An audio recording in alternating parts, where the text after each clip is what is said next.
Hi there, and welcome to today's episode of Let's Talk About It with Jamie Jones Irvin. Today we're delving into the topic of knowing when to jump. This is built around the legend that if you put a frog in boiling water, it's smart enough to not go in. But if you put a frog in a pot of cold water and simply raise the heat, the frog stays there so long that by the time it realizes that it should jump, it's paralyzed. So tonight, we're going to look at various ways and signs and symbols of knowing when to jump. So let's get into it. Tonight, we have two guests with us. We have Dr. Tam and we have Kay Wilson, two amazing women who bring amazing perspectives, who both I have witnessed them jump. When I sent this over, the topic, jump, how do you personally define jump? Is it risk? Is it obedience? Oh, check it out now. Is it growth or is it escape? I was going to say, my lens on that has shifted over the years. Earlier in life, I would have asked, what if it fails? And now I ask, what if I'm being called and I'm staying here, but I'm being called? And so I think over the years, it has shifted. I used to think that they would be dramatic, loud, and, certain. But now I understand that most powerful jumps that I've had were internal decisions that nobody applauded until I actually made the jump. I like that. And Dr. Tam, if you want to add something, I want to hear it, but I do want to just chime in there because you said years ago you would have asked, what if I fail? And what I heard in your voice that you didn't say was now the question might still remain, what if I fail? But instead of what if I fail is, what if I fail? Yeah. And I think it's now I have more confidence in my recovery, where before it was, am I certain? Is it guaranteed? And so I think now it's about obedience without the full visibility.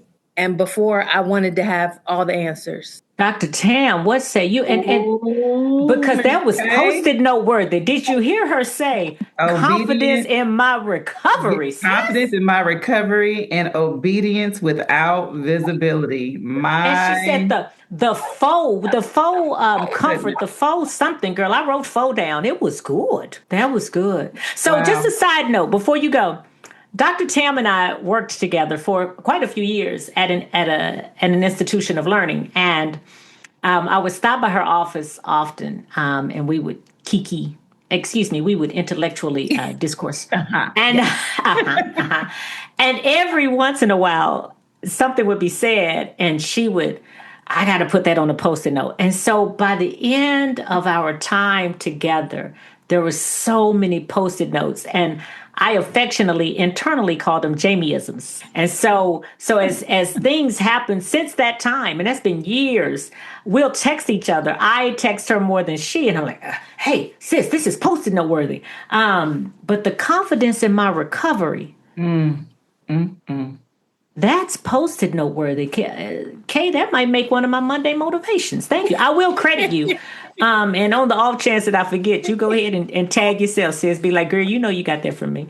So, but thank you for sharing that. Dr. Tam, what say you? I mean, what do you want to add in that space, if anything? Not much, but the only thing, when you mentioned like how we view jump and jumping, you gave some options of risk, obedience, growth, and escape.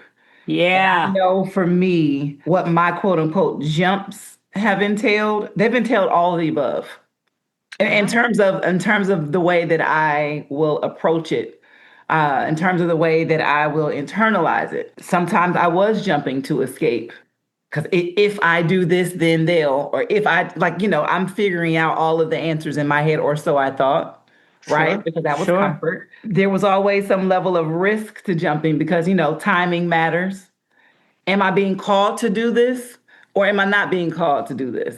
Was I sent or was it a went? It's one of those things. Sure. So risk is there, obviously obedience and just, growth. So I think for me, jumping all four of those options that you mentioned have been at play. It's just at different times. But I'm glad you said at different times. I'm only glad because it's where I was going. I'm not glad because it's where I was going. What I mean is, would you ladies agree that multiple things can be true at one time? Absolutely. But I too agree that multiple things can be true at one time. We can sometimes jump because we are escaping, Hmm. but sometimes in our escaping, Mother Harriet was escaping and growing. Uh-huh. So the longer for me that I live in a disobedience Ah, okay. and wrestle with that, then it turns into restlessness for me. Because like I have historically, and I'm still working through this now, but if I feel something in the core of my spirit that I really feel led to do, like my biggest thing is I want to make sure I'm doing the quote unquote right thing. So I'll wait rather than move really quickly. And when I'm sure that I feel like, hey, I really feel like I'm being led, then I'll move quickly. But I also realize, sometimes delayed obedience is just with all of those things. But restlessness for me, I've been in a lot of restlessness because of a holding pattern, or I'll just sit there trying to think through. What was the holding pattern self-imposed or God ordained? Are we going there? That wasn't on the sheet. What was it? Self-imposed, self-imposed, Okay. self-imposed. I Okay. think I Yeah, think my that's restlessness was self-imposed too. oh well, absolutely. Yeah. Because if we're bringing faith into it, and all three of us are women of faith, I don't, it is how we move, right? It is our being. It is always at the core, right, of our decisions. And I dare say even my poor decisions. Even when I've made the not greatest decisions, I've always known whose I was, Mm-hmm. Mm-hmm. right? And that's been like a honing pigeon, right? It's he's always called me back to himself. But I think about the restlessness, and I think what I hear you saying, Dr. Tam, is sometimes that restlessness is rooted because either we stayed too long, the water. So you think about the frog in the water, right? Mm-hmm. He got restless and couldn't jump Mm-hmm. because he became paralyzed. So maybe we've overstayed our welcome. That's good. That's good. That's good. I want to keep us moving. I want to ask, as we get opportunities, right? As you get opportunities to jump, does every opportunity deserve a yes? This comes to mind, because I try to sit with these, and I learned this from you, Jamie, not just intellectually, but spiritually, right? So the Yeah. questions I start asking myself are, is the decision rooted in alignment or escape, which is part of your previous question? Am I being pulled by my purpose or pushed by my discomfort? So again, Mm-hmm. that question that you asked. And then who do I become if I say yes to this opportunity? And if we and Dr. Tam, I saw you say no. No, no, every opportunity doesn't deserve a yes. But if as women of faith, would we agree that he can take our mess and turn it into a message? So when I say yes, when I should have said no to that first, second, third, fourth, fifth date, right? No, I'm just saying me. I know you ladies have always chosen wisely the first time. I did not. Absolutely. But Absolutely not. I don't encourage us to rest in that. I don't encourage us to just be willy nilly with it. But I love and Kay, thank you for bringing some of our talks back to the space, because what I'm hearing is the growth that we see opportunities and they look sweet. And early on, we'd be like, this is better. So go for what's better. Go for what's better. Go for what's better. But as we mature as women, as humans, we start weighing, what do they say in dominoes? All money, not good money. Right. And just because you have the big six doesn't mean you need to slam it on the table. Yeah. And so that takes us to being a little bit more emotional mature in our decisions. And so, ladies, how does that look when you're making big decisions? How does emotional maturity look? How does that show up for you? What emotional maturity looked like for me when making a big decision was understanding that, Kay, I respect you. I value our relationship. And I even value what you pour into my life. But Dr. Tam, God did, it wasn't a conference call when he told me to do it. Mm-hmm. And emotional maturity for me means that I can sit in the decision of my truth and be criticized, questioned by people I love, respect, and admire. And it doesn't shake my decision and it doesn't damage the relationship. I think for me, I've learned that I can sit in the uncertainty without knowing or controlling every outcome. Like that has been big for me. And also understanding that I can feel the fear, but I don't have to be ruled by it. That's powerful. That's powerful, Kate.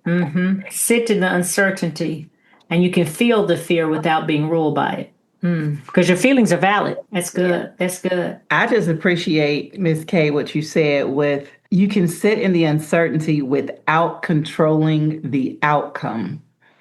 I have been a person since I was a very young person who lived in her head a lot and tried to control said scenarios. My life, other people's life, traditionally a fixer, right? If I see a problem, I want to jump in and help it and fix it and do it. But how emotional maturity has shown up for me as I have grown and continue to grow is not being afraid to actually make a decision that's going to be okay for me.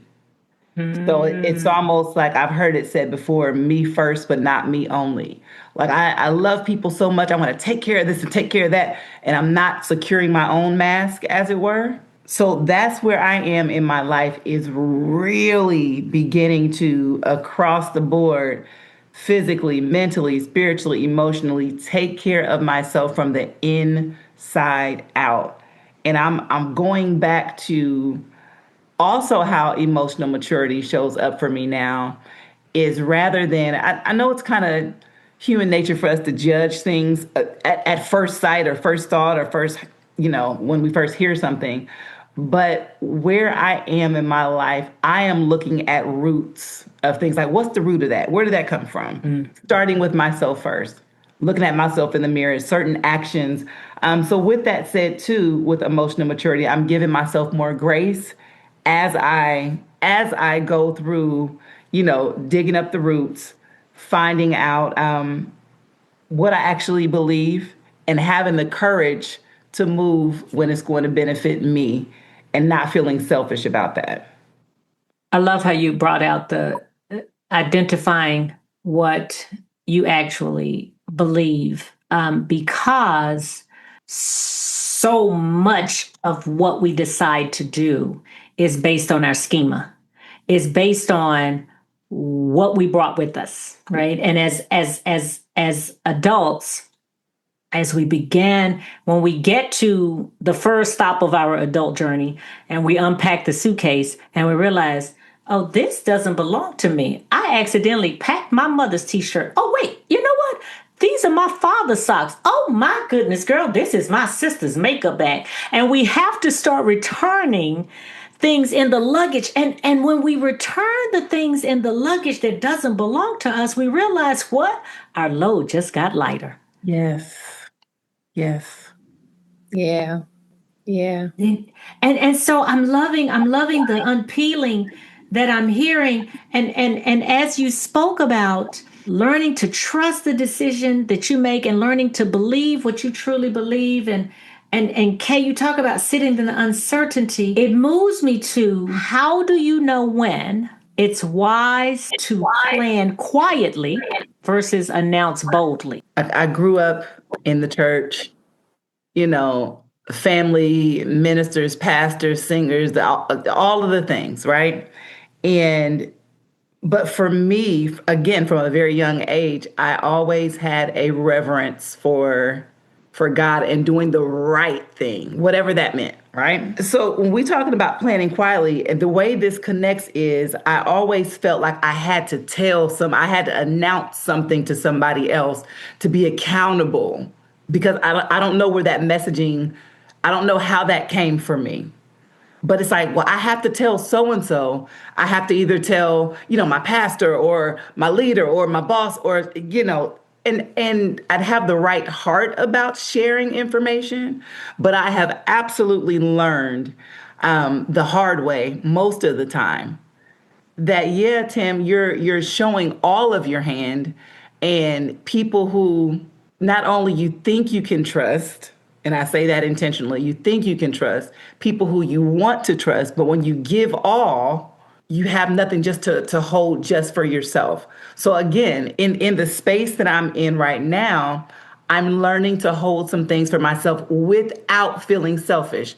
I don't know where the messaging came that I have to tell everything in order to, well, what do they think about this? I have to get counseled here and counseled there. And what is so and so going to, you talking about other people's stuff, returning mama's shirt, returning grandma's robe, Yeah, yeah. all the things. So I have learned just to be quiet. And as I was looking at some of the questions that you gave us to kind of ponder, how has, you said the lens, how has it shifted over the years or through the seasons? I wrote 3 words: I'm much quieter. And that's what I'm sitting in right now.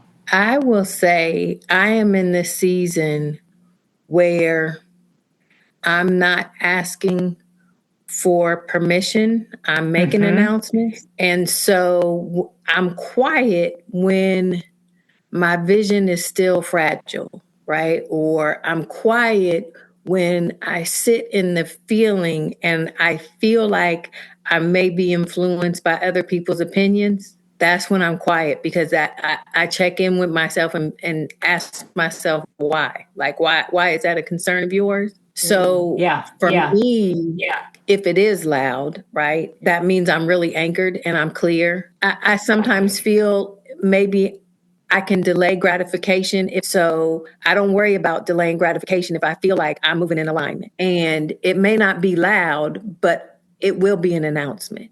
And I think Miss Tam said it, not everything needs an audience, especially when it's in its infancy. Like when I'm not clear about it, not everything needs an audience. And my son is learning that. My son has an audacious goal for his life. My youngest, both of them have, but my youngest has an audacious goal for his life. And we were out ringing out at a store very recently, like last week. And he was asked, what do you want to do? And so he shared what he wanted to do.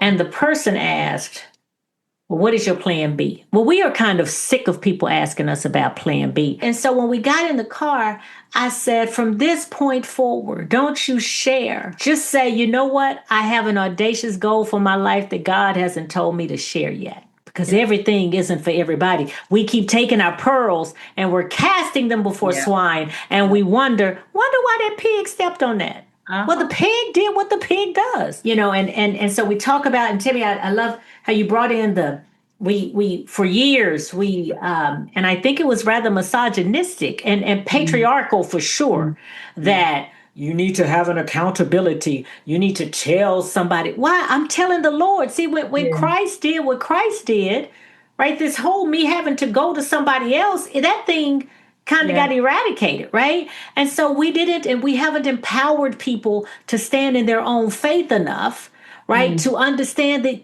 we can all hear the voice of God. I think about that movie, Eat, Pray, Love, and it boils down when she says, you know what, I was trying to hear the voice of God, and what she realized is that the voice of God really just sounded like herself, right? So the power that lies with that. And I one of the questions on here was what would it look like to trust God again with your next move? And I decided to X out the again and just say, what would it look like to trust God with our next move? And Kay, you and I, we journeyed as far as chronologically, time-wise, right? Very, very similarly. We left comfort, and that comfort of familiarity cost us growth. I will transparently say I've overstayed my welcome a lot of times. I've overstayed my times in situations. And the way that I have leapt was out of, girl, if you don't jump right now, it's about to be game over. You've had multiple warnings. You've had multiple messages, multiple signs of it's time to go. It's time to shift. But because you're so comfortable in what is and not having the courage to accept the change because it's unfamiliar, that has stunted my growth, that has forced me to essentially, get pushed out of the nest and have to find my wings. Because you stayed in the water so long that your wings got too heavy. Yeah. Like by the time you took off, the wings were too heavy for you to soar. But look at God, because if you just keep flapping, they start drying. Yep. Oh my gosh. Yeah. What a beautiful word picture. Thank you for that. The familiarity cost me, I think, just me, right? Who I was supposed to be, who I was becoming. I couldn't become because I was too busy, somewhere else, being in the familiar. Wait a minute, Kay. What I hear you saying is you couldn't become because you were too busy being. Yes. My God, that's a word. And other people's being somehow became more important than me becoming. And so again, like I know something about myself that took me a very long time to realize as a character flaw. It's that I always see people's potential. I do not see them for what they are in front of me. And if I see them in their potential, I cannot reach my own. So if God gives you so much potential, the problem was I didn't refocus the lens correctly. I should have been looking at my own potential. Instead, I was looking at theirs. And it was like driving, looking through the rearview mirror. That's so amazing. I couldn't go forward because I was steady looking over here. So my misdirection was causing me not to move at all. When I met Mark and I were in a wedding together. And it took me 6 months to agree to even meet him. He had been asking about me and asking about me and asking about me. And the bride was my friend. The groom was his. And so the bride would tell me, he's asking about you, and I was like, girl, why doesn't he have a girlfriend? Obviously he wants one. You know what I'm saying? He keep asking. I mean, I know I'm all that, but I mean, really? Are you not telling him I'm saying, no, thank you? And I didn't even know what he looked like. I wouldn't let her show me a picture, any of that. And they got married in June. And it was that December that the groom, the James, said to me, he mentioned his friend, because I was like, you know what, you've been all right by my girl. I think I might, you know what, you little honeys. That's what I said to him. He said, well, we keep telling you about my friend Mark. And I was like, the stalker? But he was like, I'm telling you, Mark is a good dude. Hey, the reason I'm sharing this is I remember the light bulb that clicked for me in that moment, because men presented product, women presented potential. So when my girlfriend kept telling me he's this, he's that, he's that, he's this, I was like, y'all, I agreed to meet him, and here we are 23, 24 years later. So as you look back on, what have you learned about, or what have you taught others about yourself? What signs do you now recognize that you once ignored? And how has your lens around risk changed through the years? And I'll just share a snippet. I no longer excuse yellow flags. It is my experience that yellow flags don't become green. They do become red. And I have learned that I am worth the gamble. I would rather gamble on throwing out a yellow flag that might turn green than I am to keep a yellow flag that might turn red. I have learned that my sanity, my wholeness, my peace, my growth is worth that gamble. What say you, ladies? What I have learned about myself is that no is a complete sentence. And it doesn't always have to be verbal. To let my actions speak. Boundaries are necessary. The word potential has been coming up so much just in my life and in conversations. And literally, I was having dinner with some girlfriends Saturday.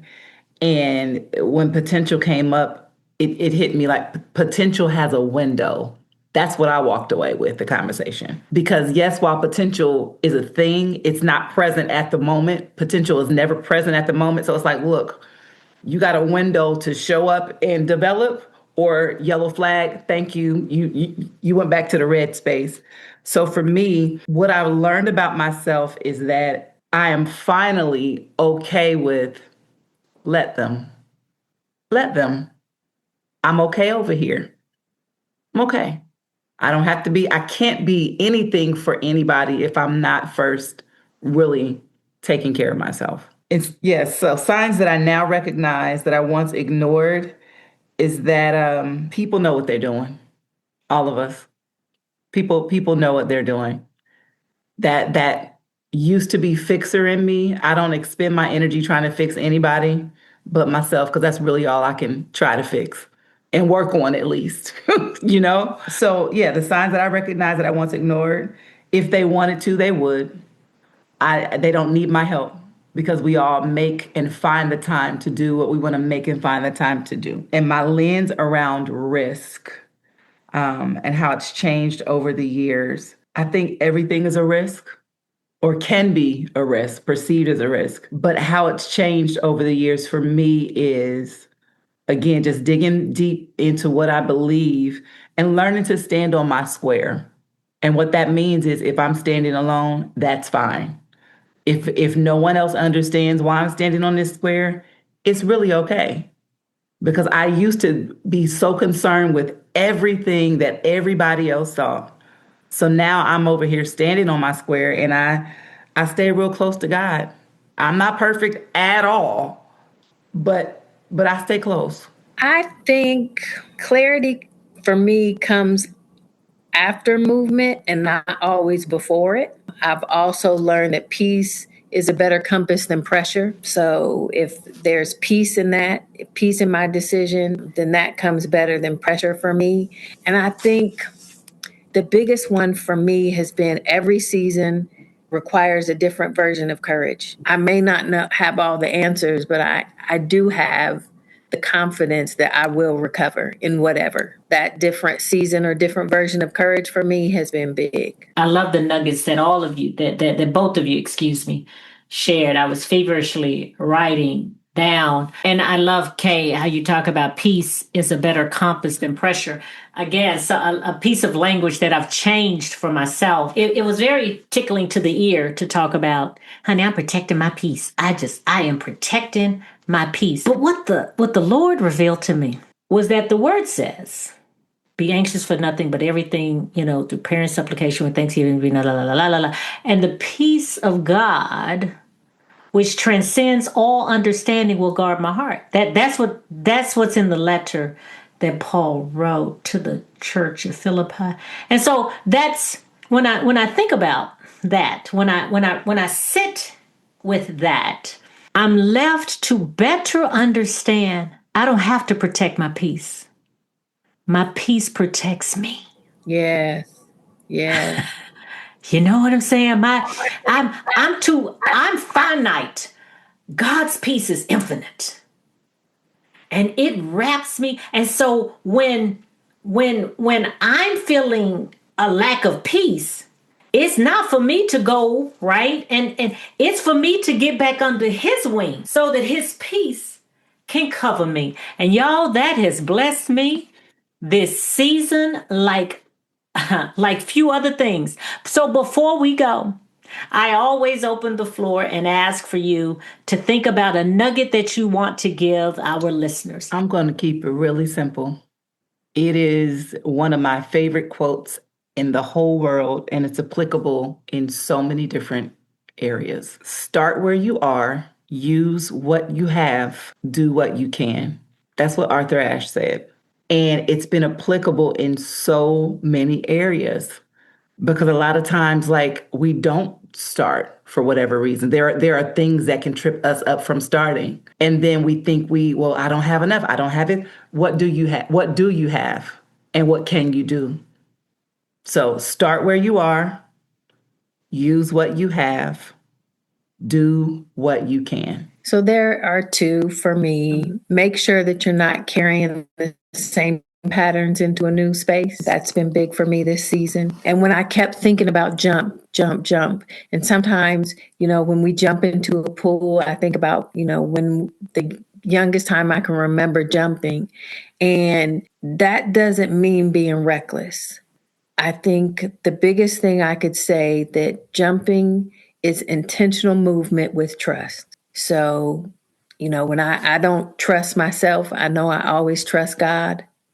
And so that jump for me is the intentional movement with trust. So the saying that we've heard before about if you jump, that you will trust that God will either protect you when you land or give you wings to fly. And so the older that I get, I've understood that more and more deeply, because I have to have that confidence. So it's intentional movement with trust. And I just have to trust the process. I have to trust myself. I have to trust the lesson. I have to trust the misdirection if that's the case, but trust that it will be okay. My nugget is get you a circle of people, get you a squad that challenge your thinking, that love you enough to say, that's not the brightest idea. I'm going to roll with you, but that's not the brightest idea. A squad who will not use your mishaps as prayer requests to share your business. Get you a circle of people to surround you, right? And if it's 2 people and that's your circle, that's fine. If it's 8 people, whatever your circle is, surround yourself with people who will deposit into you and withdraw from you and will extract from you, because we are all better together. No doubt about that. So listeners, this wraps up our time. We could not be more excited to have shared just a snippet of our journey with you. We say thank you for listening. Thank you for sharing, and be well, beloveds.